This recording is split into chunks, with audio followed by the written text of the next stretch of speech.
कैसी कंडीशन है इसकी? अभी कुछ कहा नहीं जा सकता, but she is in a serious state. लड़की के बाएं पैर पर चाकू से वार किया गया है, घुटने के ऊपरी हिस्से पर चोट और खरोंच के निशान है। मतलब इसके साथ जबरदस्ती की गई थी? रेप या सेक्सुअल असॉल्ट जैसा कुछ भी नहीं। लड़की सेक्सुअली एक्टिव है। एक और बात, लड़की के बॉडी और कपड़ों पे जो खून के निशान मिले हैं वो अकेले सिर्फ उसके नहीं हैं। मतलब सर, इसकी बॉडी और कपड़ों पे जो खून के निशान मिले हैं वो इसके अलावा 5 और लोगों के हैं। 5 और लोगों का?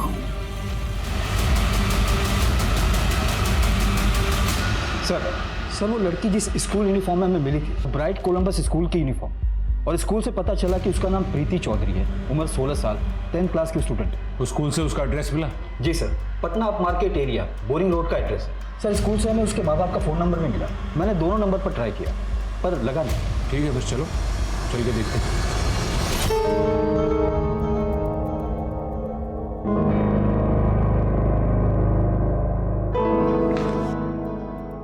मैं go to washroom please. Question का आंसर लिख रखा है वहां पे। नॉर्मल क्लास नहीं है, ये टेस्ट चल रहा है। देखो बेटा, ऐसा है, नकल के लिए ना अकल का जरूरत पड़ता है, तो तुम्हारे पास में है नहीं। जाओ अब, जल्दी आना लेकिन।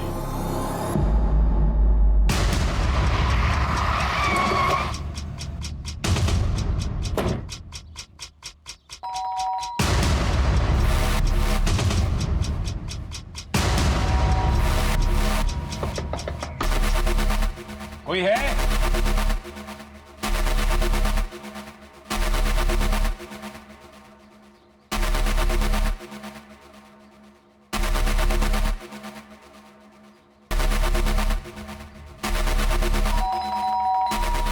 सुशीला, दरवाजा तोड़।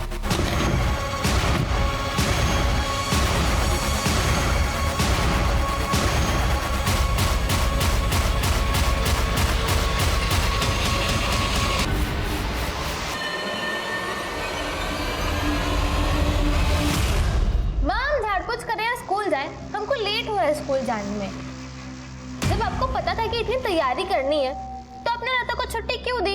सही बोल रही प्रीति, ये घर को देखो, पूरा कबाड़ खाना बना हुआ है। यहाँ तक कुर्सी में कबाड़ तक नहीं लगे हुए। इस घर में ना कोई भी काम ठीक से नहीं होता। जरा सा काम क्या बोल दिया?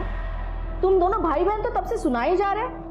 एक काम कर दो, छोड़ो वो सब, मैं खुद कर लूंगी। माँ, हमारे ससुराल वाले ना अगले हफ्ते नहीं आने वाले, आज आने वाले। अकेले कैसे करोगे सब कुछ? इनफैक्ट अभी पहुंचने वाले होंगे वो लोग। मेरा तो हो गया, मैं तो जा रही हूँ स्कूल की तैयारी करने। हाँ, ये देखो मैडम को, बात तो ऐसे कर रही से कलेक्टर आज ही बन जाएंगी ये। अरे आज स्कूल नहीं जाओगे ना तो आपत नहीं मच जाएगी तुम्हारी। तो भैया टेस्ट है ना आज, इसलिए जाना है। टेस्ट नहीं होता तो मैं नहीं जाती, जरूरी है मेरा जाना। सारी जरूरी चीजें ना आज ही पूरी कर लो। यहाँ पे गेस्ट आने वाले हो तो किसी के लिए जरूरी नहीं है ना। जय, हम जानते हैं तुम आज के दिन का कितनी बेसब्री से इंतजार कर रहे हो, लेकिन इसका मतलब ये तो नहीं है कि तुम घर वालों पे ही चिल्ला। सुबह से घर सर पे उठा रखा है सबने। अरे इतना भी खुश होने की जरूरत नहीं है कि बाद में कुछ गड़बड़ हो और रोना पड़े। ऐसी बातें कर रहे हैं बाबूजी। शुभ बोलिए, नेगेटिव काहे बोल रहे हैं? आप देखिएगा सब अच्छा होगा। टाइम से आ जाएं ये लोग तो हम भी कोर्ट के लिए निकलें। एक जरूरी केस का हियरिंग है हमारा।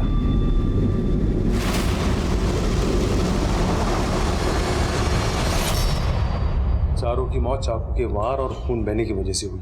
बहुत ही गहरे घाव है, हर एक पर अनगिनत वार किए गए। चारों की बॉडी में से नींद के हैवी डोज के ट्रेसेस मिले।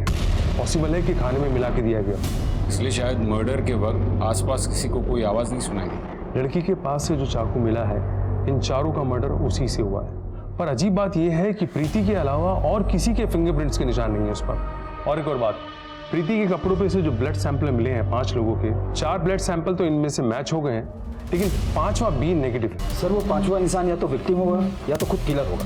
मैंने आसपास का पूरा एरिया छान मारा, कहीं कोई डेड बॉडी नहीं मिली। हो सकता है कि वो कहीं भाग गया। सर हो सकता है ये काम प्रीति का हो, क्योंकि मर्डर वेपन उसके पास से बरामद हुआ है और सर वेपन पे उसके अलावा और किसी के भी फिंगरप्रिंट्स नहीं मिले। पॉसिबल है सर। मर्डर वाले दिन प्रीति स्कूल गई थी और क्लासरूम से बाथरूम के लिए निकली, पर वापस क्लासरूम नहीं गई।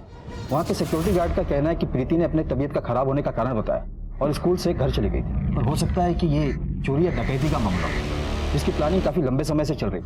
चौधरी परिवार बहुत ही साधारण तरीके से रहता है, पर उनके पास पैसा होगा ये बात हर कोई जानता था। ये चौधरी स्वीट्स गांधी मार्केट में सबसे पुरानी मिठाइयों की दुकानों में से।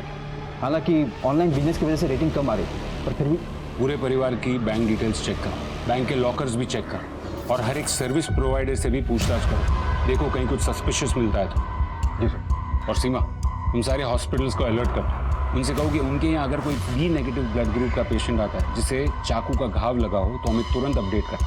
सर।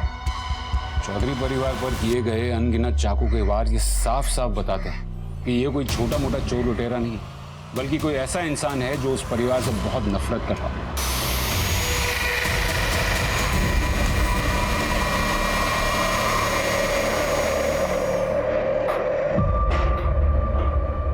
कितना लेट आई? कहाँ थी अब तक? कहीं भी रहे, तुमसे मतलब? और हिम्मत बढ़ गई तुम्हारी, अब ऐसा बात करोगे?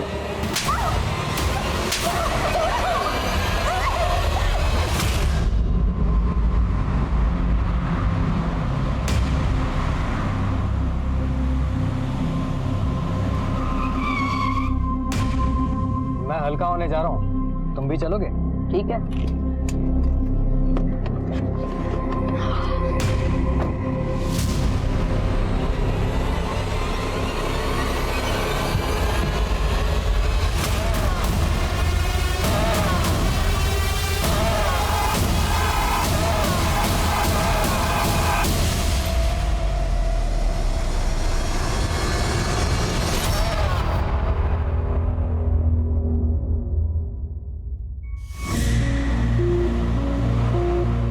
संभाल के। और ये मिठाई के डिब्बे अभी भी यहीं पे हैं, किचन में रख के आओ, वो लोग कभी भी आते होंगे। ये लो, आ भी गए।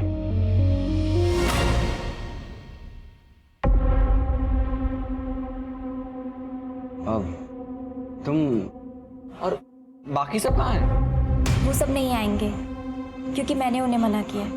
क्यों बेटा? मैं यहाँ ये बताने आई हूँ कि मैं ये शादी नहीं कर सकती हूँ। तुम्हारे पिताजी से सब बात हो चुका है, वही तो सामने से। लेकिन शादी पिताजी को नहीं, मुझे करनी है।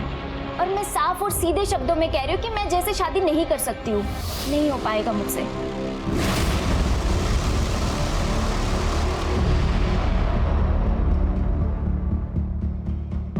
सर, चौधरी फैमिली की मेड लता अपने गांव गई है, 2-4 दिन में वापस लौटेगी। बैंक स्टेटमेंट वगैरह से कुछ पता चला?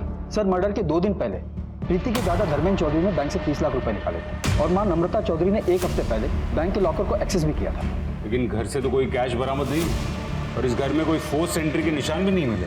सर, हो सकता है कि वो कातिल इस फैमिली को अच्छे से जानता होगा और इतनी नफरत करता था, बेरहमी से अनगिनत वार करके इन चारों का मर्डर कर दिया। सर, ऐसा कौन कर सकता है? जांच में तो यही सामने आया कि धर्मेंद्र चौधरी बहुत ही अच्छे इंसान थे, मिठाई का बिजनेस करते थे और सबसे मिठाई बात करते थे। इनका कोई दुश्मन नहीं था। और बहू नम्रता चौधरी साधारण गृहिणी थी, इनका कभी किसी के साथ कोई झगड़ा भी सामने नहीं आया।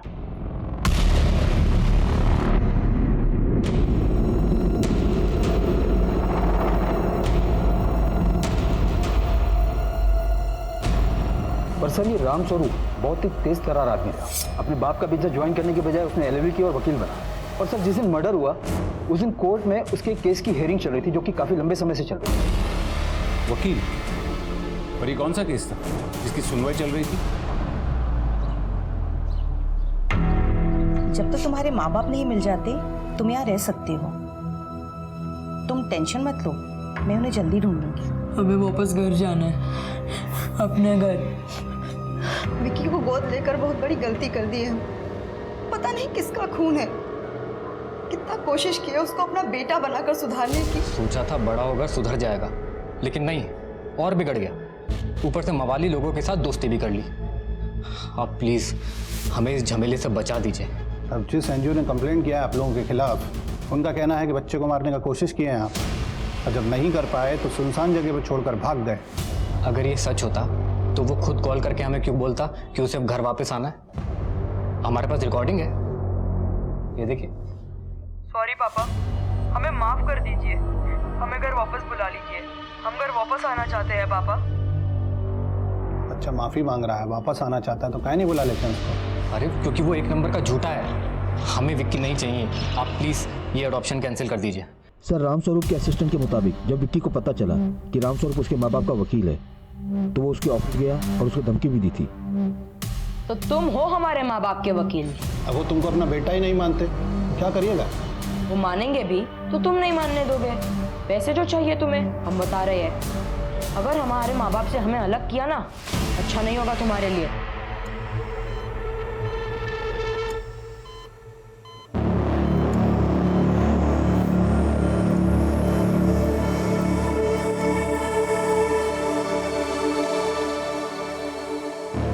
प्रीति, प्रीति ठीक हो तुम?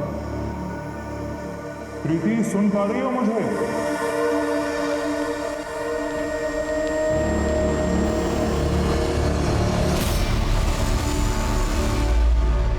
17 जून को तुम कहाँ थे? तुम्हारी मैडम ने कहा कि तुम कुछ अपने दोस्तों को मिलने गए थे। हाँ गए थे, लेकिन तो ये कि तुम जिन जिन को मिलने गए थे उन सबके नाम और नंबर्स लिखो। मैडम हमें ये विकी के ब्लड सैंपल्स चाहिए।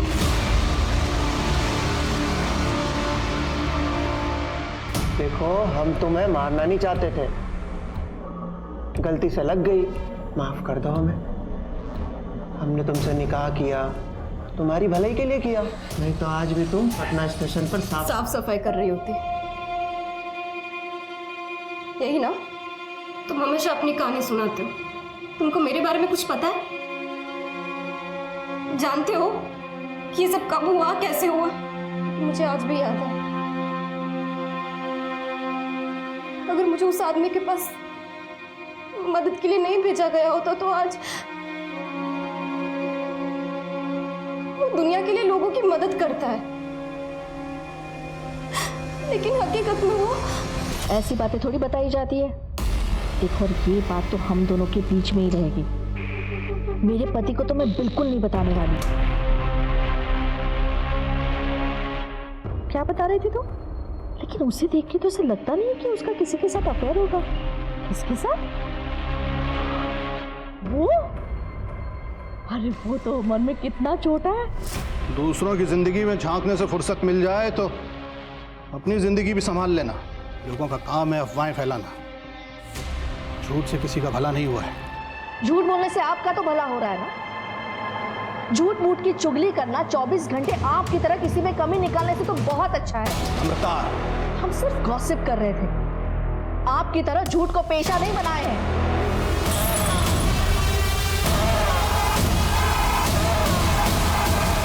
बहुत ही निचले दर्जे की स्टूडेंट थी मैडम। वो चीटिंग करेगी ये तो मालूम था, लेकिन इस हद तक गिर जाएगी वो नहीं मालूम था। पर हाँ, क्वेश्चन पेपर देखते ही वो बाथरूम के बहाने घर को निकल गई थी। इस प्रीति के बारे में और कुछ बता सकते हो? पर्रा छुपाई हो?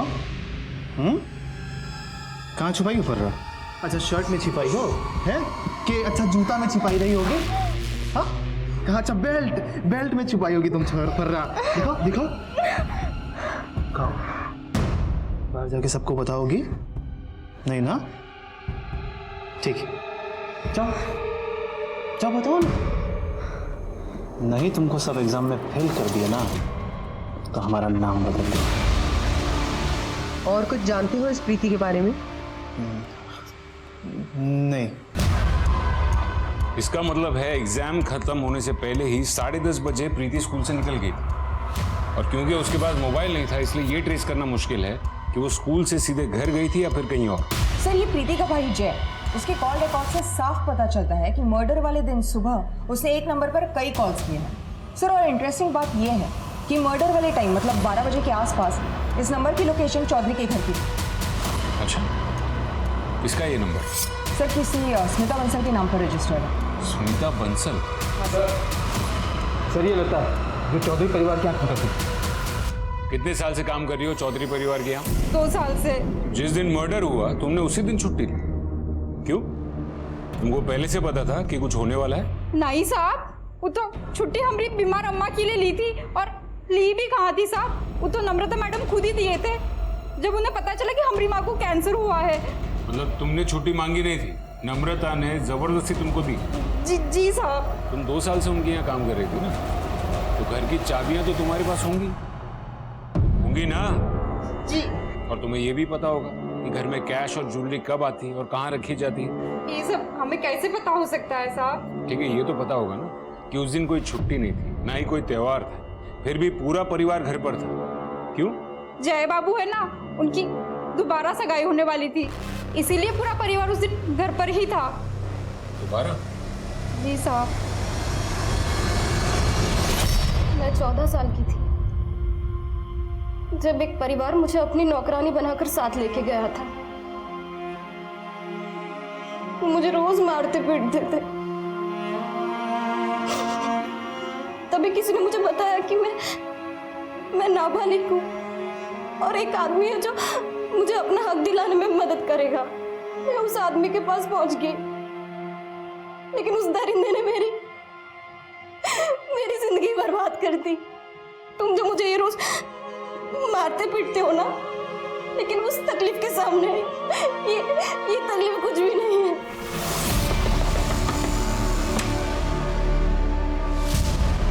हम तो खुद शॉक में, यकीन ही नहीं कर पा रहे। पता नहीं ऐसे कैसे हो गया। ना समझे हमारी बेटी, माफ कीजिए इसे। इसकी तरफ से हम आप लोगों से माफी मांगते हैं। हाँ? बेटा पैर छूकर माफी मांगो। हाँ? अरे नहीं बस बेटा, रहने दो। दोबारा ऐसी गलती नहीं होगी। अरे कोई नहीं बेटा। अरे सगाई एक बार टूट गई तो क्या हुआ, दोबारा होगी। बाकी इनका रिश्ता तो भगवान की मर्जी है। देखिए ना, अब सारी बिगड़ती हुई बातें बन गई। अरे छोड़िए, जय खुश है तो हम सब खुश हैं। इसकी खुशी में ही हमारी खुशी है। सही कहा बाबूजी आपने। अब आजकल के बच्चे अपनी मर्जी के मालिक हैं, कुछ कह तो सकते नहीं है ऐसे। बेटा ये लो, बहू को अंगूठी पहना।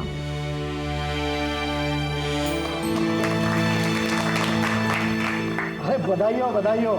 लीजिए पेस्ट्री खाइए, हमारी दुकान की है, खास तौर पर आज के लिए बनवाई है। अरे ऐसे थोड़ी खाएंगे, प्लेट तो लेके आओ। अरे प्लेट की क्या जरूरत है, ऐसे ही खा लेंगे। किचन में कौन था जिसे प्लेट लाने के लिए कहा था? वो तो मेड ही होगी। और उस पेस्ट्री में ऐसा खास क्या था? नींद की दवाई? अजीब बात है, दोबारा सगाई होती है और चंद मिनटों में पूरे परिवार का मर्डर हो जाता है। और तहकीकात के मुताबिक उस घर में आपके अलावा किसी का भी आना जाना नहीं था। एक बात बताइए, सगाई के बाद कितने बजे आप चौधरी हाउस से निकले थे? घर पे आकर लंच किया था। मतलब आप कह रहे हैं कि 12:30 बजे से 4 बजे के बीच आप अपने घर पे थे? कोई है जो इस बात की गवाही दे सके? आप बहुत ज्यादा कर रहे हैं इंस्पेक्टर। इसके बाद मैं आपके किसी भी सवाल का जवाब नहीं दूंगा। जवाब देना पड़ेगा, यहाँ नहीं तो पुलिस स्टेशन में। खैर आप ये बताइए कि आपने जय के साथ रिश्ता क्यों तोड़ा? वो जय मुझे पसंद नहीं था। तो फिर दोबारा सगाई क्यों की? पापा के दबाव में आकर। और आप ये रिश्ता जबरदस्ती क्यों करवाना चाहते थे? क्योंकि उनको चौधरीज की मिठाई की दुकान चाहिए थी। वो दुकान पटना के टॉप मार्केट एरिया में है ना? जय मुझे पसंद करता था और उसी बात का फायदा उठा रहे थे मेरे पापा। और ये चोट कैसे लगी? वो किचन में काम कर रही थी तो लग गई। जब तक ये केस सॉल्व नहीं हो जाता तब तक आप दोनों ये शहर छोड़कर नहीं जा सकते। सर इसका मतलब है कि जय की फैमिली और स्मिता ये सभी लोग शादी से खुश नहीं थे। सर बंसल की नजर दुकान पर थी, तो कहीं ऐसा तो नहीं कि चौधरी परिवार को इस बंसल नहीं मारा हो? स्मिता और जय की सिर्फ सगाई हुई, इसलिए बंसल को चौधरी परिवार को मारकर, खासकर वो जय को मारकर कुछ नहीं मिलता। तो सर उस हिसाब से तो स्मिता के पास स्ट्रॉन्ग मोटिव था जय को मारने का। एक तरफ एक लड़का रामस्वरूप को धमकी देता है, दूसरी तरफ मर्डर के दिन ही प्रीति स्कूल से जल्दी वापस आ जाती है, और तीसरी तरफ ये लोग जबरदस्ती सगाई करने पर तुले थे। और एक बात है सर लता ने बताया था कि नम्रता ने उसे छुट्टी दी, और बंसल का कहना था कि नम्रता ने जिसे प्लेट के लिए आवाज़ दी थी किचन में, वो मेड हो सकती है। कौन है ये पांचवा शख्स जो किचन में था, और वो कब घर में आया और कब चला गया? झूठ और फरेब के बीच उलझ जाता है तो उसे सुलझा पाना नामुमकिन सा लगने लगता है। एक पूरे के पूरे परिवार को बहुत ही दरिंदगी के साथ उनके घर के अंदर ही मौत के घाट उतार दिया गया, और अभी तक पुलिस के हाथ एक भी ठोस सबूत नहीं लगा था। अब इतना तो पुलिस को समझ में आ गया था कि वो एक बहुत ही शातिर अपराधी के पीछे लगे हैं, लेकिन वो कौन है इस सवाल का जवाब वो अब तक पता नहीं कर पाए थे। क्या अपराधी वो पांचवा इंसान है, और अगर वो है तो वो कहाँ है?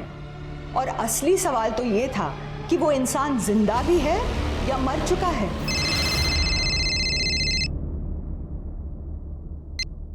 हाँ बोलो। सर विकी का ब्लड ग्रुप 5वीं ब्लड ग्रुप से मैच नहीं हुआ, लेकिन कोई और है जिसका ब्लड ग्रुप बी नेगेटिव है। विकी के एनजीओ की केयरटेकर। मैडम प्रसाद? हाँ sir, madam Prasad.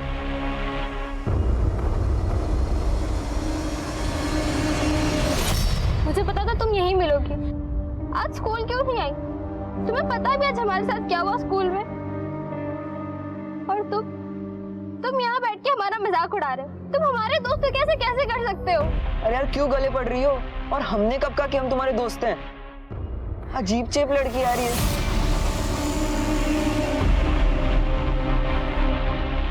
Please sir बंद करिए पढ़ाई, बहुत हो गया ट्यूशन, अब दिमाग में कुछ नहीं जा रहा है। दिमाग में तो तब जाएगा ना जब दिमाग लगाओगी। एग्जाम सर पर हैं और तुम्हारी ये तैयारी है, ये देखो सब आंसर गलत हैं। मास्टर साहब, प्रीति से कुछ 2 मिनट के लिए बात करनी थी, क्या बात कर सकते हैं? हाँ हाँ हाँ, हम ये कल पूरा कर लेते हैं ना, पक्का? श्योर। Thank you. देखो प्रीति, स्मिता से हम बहुत प्यार करते हैं, तुम एक बार बात करो ना उससे। क्या उनको क्या पसंद हो? अरे वो तो हो जाएगा ना, तुम एक बार बात करके तो देखो।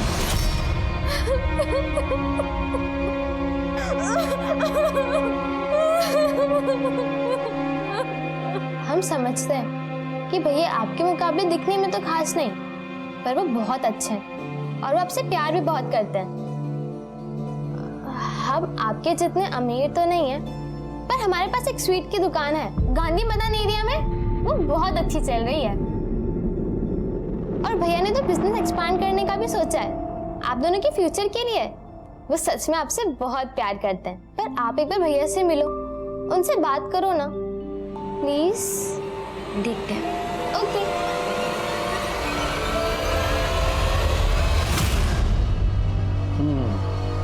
गांधी मैदान में मिठाई की दुकान, ये रिश्ता नहीं, लॉटरी है लॉटरी। आखिर और क्या जानना रह गया विकी से? विकी से नहीं, हमें आपसे कुछ जवाब चाहिए। देखिए सीधे सवाल के सीधे जवाब दो। जिस दिन मर्डर हुआ उस दिन आप चौधरी हाउस गई? नहीं, पर आप ये क्यों पूछ रहे हैं? क्योंकि मैम आपका ब्लड ग्रुप बी नेगेटिव है। आपके शरीर पर कहीं चोट के या घाव के निशान है? नहीं है, आप चाहें तो चेक कर सकती हैं। मैंने कहा ना, आप लोगों को जरूर कुछ गलतफहमी हुई है। चलिए ना, आप हमारी गलतफहमी दूर कर दीजिए।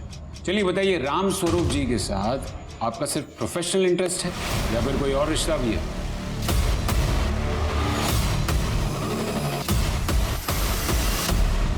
आप लोग जो सोच रहे हैं वैसा कुछ भी नहीं था।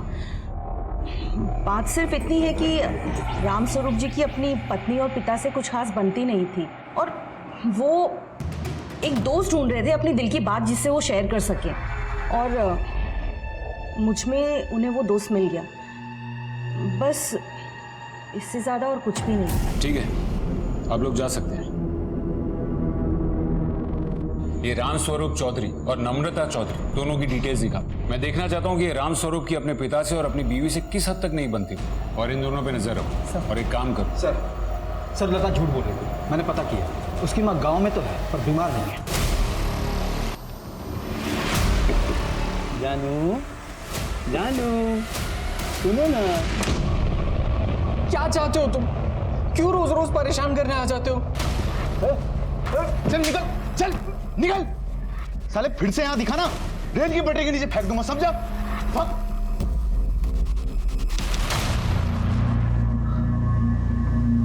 टेंशन मत लो। हम सच कह रहे हैं, हमने कुछ नहीं किया है साहब। तुम्हारी अम्मा को कौन सी बीमारी हुई थी? सब टीबी था। टीबी? सीमा, पिछली बार इसकी अम्मा को कैंसर हुआ था। एक काम करो सीमा, इसको अंदर करो, इसको आराम से सोचने दो।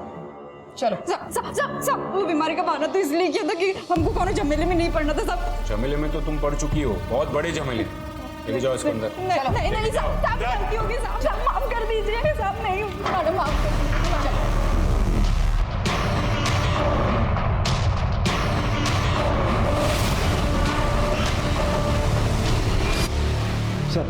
सर हमने स्मिता का जो ब्लड सैंपल लिया था वो उस 5वें इंसान से मैच नहीं कर रहा है। लेकिन एक बात है सर कि राम स्वरूप एक घर की पेमेंट करने वाला था, जो कि उसने अपने और मैडम प्रसाद के नाम पर लिया था। हो सकता है कि रामस्वरूप कुछ ऐसा करने जा रहा था जिसकी जानकारी इसके परिवार को भी नहीं थी। अगर उसने ऐसा किया भी है तो क्या फायदा, वो खुद का मर्डर क्यों करवाएगा? उसका कोई बात नहीं बन रही है। सर, हो सकता है कि रामस्वरूप की पत्नी को उसका पता चल गया हो और उसने मेड लता को छुट्टी दे दी और गुस्से में आकर उसने अपने पूरे परिवार को मारने का प्लान बनाया। ये हो सकता है। धोखा खाई हुई औरत का गुस्सा बहुत बुरा होता है। शायद उसी ने एक बी नेगेटिव ब्लड ग्रुप वाले बंदे को हायर किया होगा अपना काम करवाने के लिए। पॉइंट है सर। लेकिन मिश्रा, फिर से सवाल वही, वो खुद का मर्डर क्यों करवाएगा? और यहाँ पर कोई एक्सीडेंटल मर्डर का भी मामला नहीं, क्योंकि मर्डर मल्टीपल स्टैब से हुआ और ऐसा कोई तब भी करता है जब वो गुस्से में होता है। सर बोरिंग रोड से एक रिक्शा वाले ने एक लड़की के बारे में इंफॉर्मेशन दी है। सर, जिस दिन मर्डर हुआ उस दिन दोपहर 3:30 बजे रिक्शा वाले ने उस लड़की को बोरिंग रोड से पिक किया था। सर, रिक्शा वाले का कहना है कि लड़की घायल थी और पसीने से लथपथ थी। सर, रिक्शा वाले ने उस लड़की को पटना जंक्शन पे ड्रॉप किया था। सर, हमने रिक्शा वाले को स्केच आर्टिस्ट के पास भेजा। जल्दी हमारे पास उस लड़की का चेहरा होगा। और एक बात है सर, मर्डर वाले दिन चौधरी हाउस के आसपास जितने भी फ़ोन नंबर एक्टिव थे उसमें विक्की का नंबर नहीं था, लेकिन मैडम प्रसाद का नंबर 10 मिनट तक एक्टिव था उस एरिया। इसके अलावा 2 और भी नंबर एक्टिव थे वहाँ। इसके ये नंबर रोहन, देखो, तुम दोनों को डरने की कोई जरूरत नहीं है। हमें सिर्फ इतना जानना है कि 17 जून तुम दोनों स्कूल के टाइम पे प्रीति के घर के आसपास क्या कर रहे थे? 17 जून को तो ये स्कूल में थी। नहीं थी। बोलो किरण, कहाँ थी तू? प्रीति स्कूल के बाद तुमसे मिलने आई थी। क्या वो तुम्हारी दोस्त है? नहीं सर, हमारी दोस्त नहीं है। सर, वो सबसे दोस्ती करना चाहती है पर उसका कोई दोस्त है नहीं। तो क्या तुम भी उसके दोस्त नहीं हो? नहीं सर। और उसका सोशल मीडिया अकाउंट तो ये कहता है कि तुम उसके बॉयफ्रेंड थे। था, पर वो ऐसे थोड़े टाइम के लिए। सर, वो जबरदस्ती इतना चेप हो रही थी तो मैं क्या करता? तो वो चेप हो रही थी। देखो, अब मैं आखिरी बार प्यार से तुम दोनों को पूछ रहा हूं, उस दिन तुम दोनों प्रीति के घर के आसपास क्या कर रहे थे? क्या कर रहे थे प्रीति के घर के आसपास? सर, वो हमें उसे जबरदस्ती घर छोड़ने जाना पड़ा था। जबरदस्ती? हाँ सर, वो उस दिन बहुत परेशान थी, सुसाइड करने की बात कर रही थी। सुसाइड? क्यों? क्योंकि उसे उस दिन टीचर ने मोलेस्ट किया था। तुम्हें पता, सर ने हमें यहाँ छुआ। हम और जीना नहीं चाहते, मैं मरना चाहती हूँ। प्रीति, रोना बंद करो और ये सब जाके अपने मम्मी पापा को बताओ। नहीं सुनेंगे वो लोग हमारी बात। अच्छा ठीक है, तुम रोना बंद करो। चलो हम तुम्हें तुम्हारे घर लेके चलते हैं। चलो। फिर हमने उसे उसके घर छोड़ा और अपने घर चले गए। ठीक है, आप लोग घर जा सकते हैं।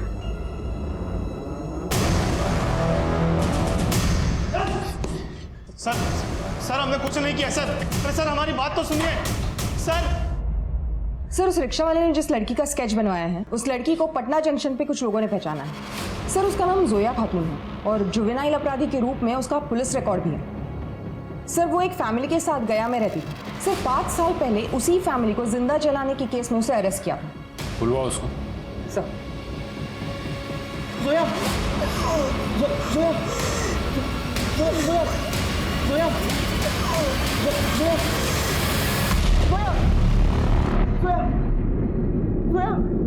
उठो। Sir, ambulance बुलवाओ। सर, मुझे कहाँ ले जा रहे हैं? सर, जा सकती हो, जाओ। बहुत बहुत धन्यवाद बहन जी। चलो। 40 साल का है तू और तेरी बीवी जोया 18 साल की, और तुझे नहीं पता कि वो क्या करती थी? धंधा करवाता था ना उससे। सच है साहब, लेकिन मैं कसम खाता हूँ साहब, मुझे इस बात का इल्म नहीं था कि उसने पूरे परिवार का मर्डर किया है।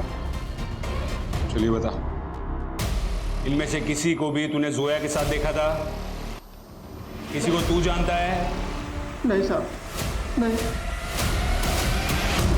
या तो ये असलम बहुत अच्छा एक्टर है या फिर वाकई में उसे कुछ नहीं पता। ये जोया की बॉडी पर जो चाकू के घाव मिले उससे एक बात तो कंफर्म हो जाती है, उस दिन किचन में जोया एक।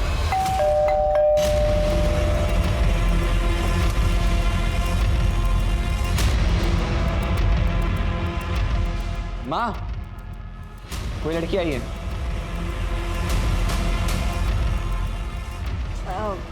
नमस्ते। नमस्ते, बोलो। ओ, लता ने भेजा है हमको। जब तक लता नहीं आती तब तक हमको काम करने के लिए बोला है। ओह, लता भी कितनी जिम्मेदार है। अब बेटा नाम क्या है तुम्हारा? सोनू। तुम आज से काम शुरू कर सकती हो। हाँ, आ जाओ, मैं दिखाती हूँ क्या क्या करना है। आ जाओ आ जाओ आ जाओ, अंदर आओ बेटा। लेकिन देखो, फिर भी हमारे हाथ खाली है। प्रीति की हालत सुधरी? अभी भी वैसी ही है सर। वो जो भी बोलती है उसका कुछ मतलब नहीं बनता सर। रियलिटी और इल्यूजन में फर्क नहीं कर पाया।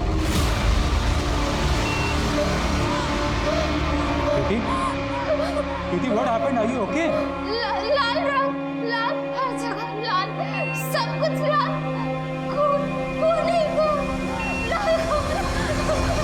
ये प्रीति मर्डर से पहले लास्ट रोहन और किरण को मिली थी ना। इन बच्चों से मिलना पड़ेगा। फिलहाल इस केस में वही दो अहम कड़ी।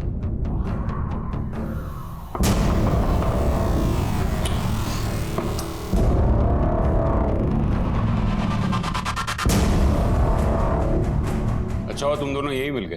सर हम लोग तो म्यूजिक सुन रहे थे। हमें भी सुना तुम्हारा ये प्लेलिस्ट।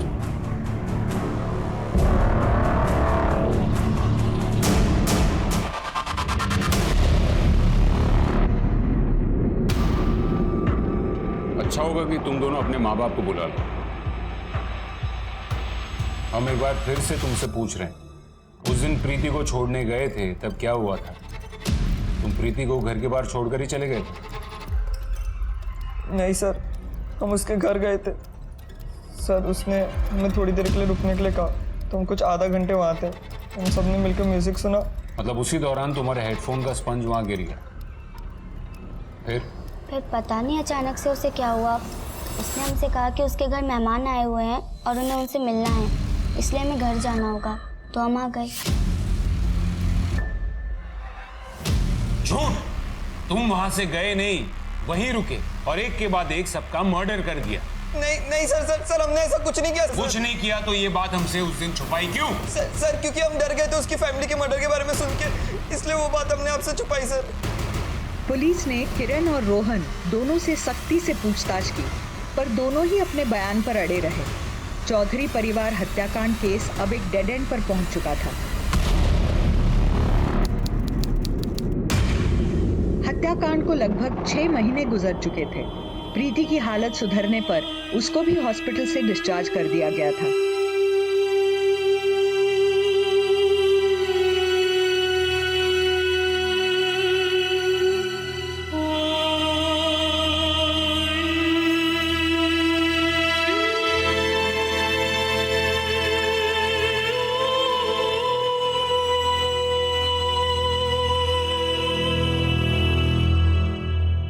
आशा का सामना करती पुलिस को एक सुराग मिला। स्कूल बन जाएगा। जयराम जी के साथ मुफ्त की चाय पीने आए हो या फिर कोई खबर लाए हो? वो पंचनाथ बस्ती है ना, सब नई शक्ल के लड़के आते हैं आजकल उधर। दिन रात लाइट बुझा के न जाने क्या गुपचुप काम करते रहते हैं। हाँ देख लेंगे। और कुछ? और हाँ, वो 2 गे लड़के लगता है रातों रात नोट छापने की मशीन लगाए हैं। जूते, कपड़े, मोबाइल सब एक नंबर का माल लेके बस्ती में घूमते रहते हैं। हाँ तो जुए में जीते होंगे। जुआ खेलने के लिए तो पैसे चाहिए होते हैं ना। अरे एक तो साला दिहाड़ी मजदूर है और दूसरा 6 महीने पहले तक एक मिठाई की दुकान चौधरी स्वीट्स पे काम करता है। चौधरी स्वीट्स? इसे मार मार के तेरी चमड़ी उधेड़ दूंगा। हमने कुछ नहीं किया साहब, हमें छोड़ दो साहब। तुम दोनों ने कुछ नहीं किया। तू एक मिठाई की दुकान में मामूली नौकरी करने वाला लड़का और तू एक दिहाड़ी मजदूर। फिर भी तुम दोनों के पास रातों रात इतने सारे पैसे कहां से? तुमको पता है कि धर्मेंद्र चौधरी के यहाँ जो डकैती हुई, जो मर्डर हुए, वो तुम दोनों ने करवाए। तुम दोनों में से किसका आइडिया था? हम बस मिडिलमैन हैं। हमने बस जोया से पैसे उठाए थे। बस हम बस इतना जानते कि उस दिन जोया उस घर में नींद की दवाई लेकर गई थी।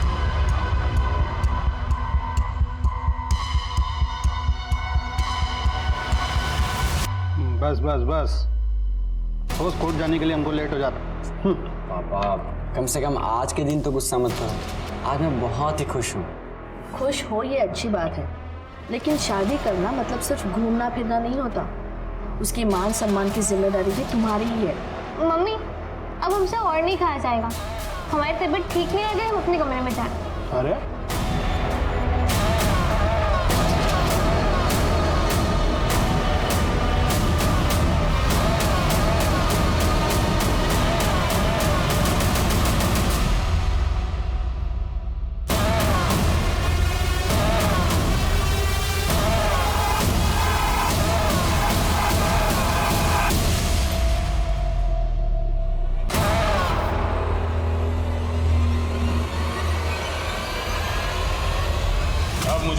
कि इस पूरे प्लानिंग का मास्टरमाइंड कौन था? कहानी थे, 2 लोग थे साहब, लेकिन हम बस एक को ही जानते, जो मिठाई की दुकान पर आया था। उसे कोई लड़की चाहिए थी जो उसकी मदद कर दी, इसलिए हमने उसे जोया से मिलवाया था। साहब हम सच कह रहे हैं, हम आज तक नहीं जानते वो किस दूसरे बंदे की बात कर रहा था जो जोया का साथ देने वाला था। सर हम तो शुरू से कह रहे हैं कि हमने कुछ नहीं किया है। फिलहाल हम वो नहीं, कुछ और जानने आए। स्कूल के लेडीज टॉयलेट के बाहर एग्जैक्टली क्या हुआ था? क्या फर्रा छुपाई हो? कहाँ छुपाई हो फर्रा? बताओ, अरे बताओ। सॉरी, गर्ल्स वॉशरूम में आप अंदर नहीं आ सकते। सर आप समझ रहे हैं आपको कितना भारी पड़ सकता है ये? हम बाहर जाकर सबको बता देंगे कि आप हमको मॉलेस्ट कर रहे थे। अच्छा, तो हम भी देखते हैं कि तुम कौन से पेपर में पास होती। अगर समझौता से किया जाए तो सब कुछ सही हो सकता है, पर इसके बदले आपको हमको हर पेपर में पास करना होगा।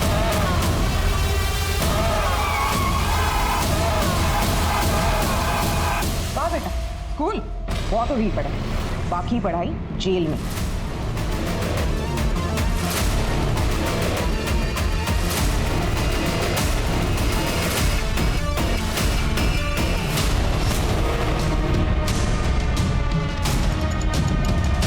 उसने कहा था कि हम सिर्फ 16 साल के, और अगर हम पकड़े भी गए तो हमें जेल नहीं होगी।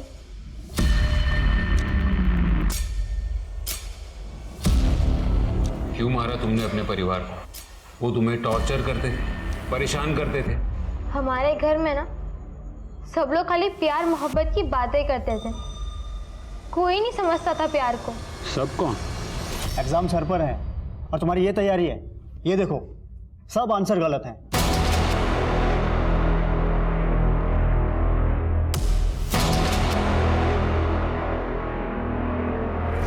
हम जीत सर से शादी करना चाहते हैं।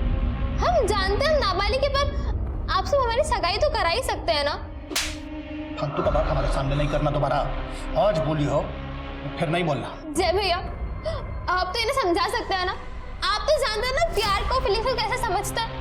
आप समझाइए ना। दिमाग खराब है तुम्हारा का? पता है ना कौन सा जात का है वो? 10 साल बड़ा है तुमसे, 16 साल की उम्र में तुमको प्यार सूझ रहा है? और कुछ उल्टा सीधा करने का सोचना भी मत। इस फालतू बकवास पे नहीं, पढ़ाई लिखाई पे ध्यान दो। अरे पढ़ लिख कर कौन सा कलेक्टर बन जाएगी ये? इसका स्कूल खोल बंद करो, नहीं तो किसी दिन मुंह पर कालिक पोत देगी। ये सारा प्लान जीत सर का ही था। उन्हीं के कहने पे मैंने अपने परिवार को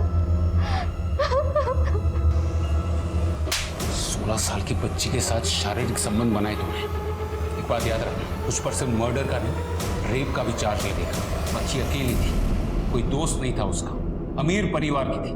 बस इसी का फायदा उठाकर तूने उस लड़की को फंसाया, उससे पैसे की इंफॉर्मेशन निकलवाई, खुद ही के घर में चोरी करवाई और फिर उसी से उसके पूरे परिवार का खून करवा दिया। क्यों? पैसों की जरूरत थी। ट्यूशन में इतना नहीं मिलता जिससे मैं और प्रीति खुश रह पाते। लालच में आकर तूने उस बच्ची की जिंदगी बर्बाद कर डाली। जब तक तुझे कड़ी से कड़ी सजा नहीं मिल जाती, मैं चैन की सांस नहीं लूंगा। टीनेज उम्र का एक ऐसा पड़ाव होता है जहां बच्चों के शरीर में, उनकी सोच में कई तरह के बदलाव होते हैं। इसीलिए टीनेज बच्चों का खास तौर से ख्याल रखना जरूरी है। आजकल के जमाने में माँ बाप को दूर देश का पता सोशल मीडिया से चल रहा होता है, लेकिन अपने ही घर के किसी दूसरे कमरे में बैठा अपना बच्चा क्या कर रहा है, किस दिशा में उसके ख्याल पनप रहे हैं, उसका एहसास तक नहीं होता। प्रीति जिस उम्र में थी उसमें किसी को पसंद करना स्वाभाविक था। ऐसे में अगर प्रीति के घर वालों ने उसे प्यार से समझाया होता तो शायद वो ना होता जो हुआ। इसलिए आप सभी दर्शकों से मेरा निवेदन है कि अपने बच्चों की बात को ठंडे दिमाग से सुने, समझे और फिर उन्हें प्यार से उनके दोस्त बनकर उन्हें समझाने की कोशिश कीजिए। तो इसी निवेदन के साथ अब मैं रेणुका शाहने आपसे विदा लेती हूँ। कल फिर मिलेंगे ऐसी एक कहानी के साथ जो रखेगी आपको सतर्क और जिंदगी को सुरक्षित। तब तक अपना और अपने परिवार का ख्याल रखिए और देखते रहिए क्राइम पेट्रोल सतर्क। जय हिंद।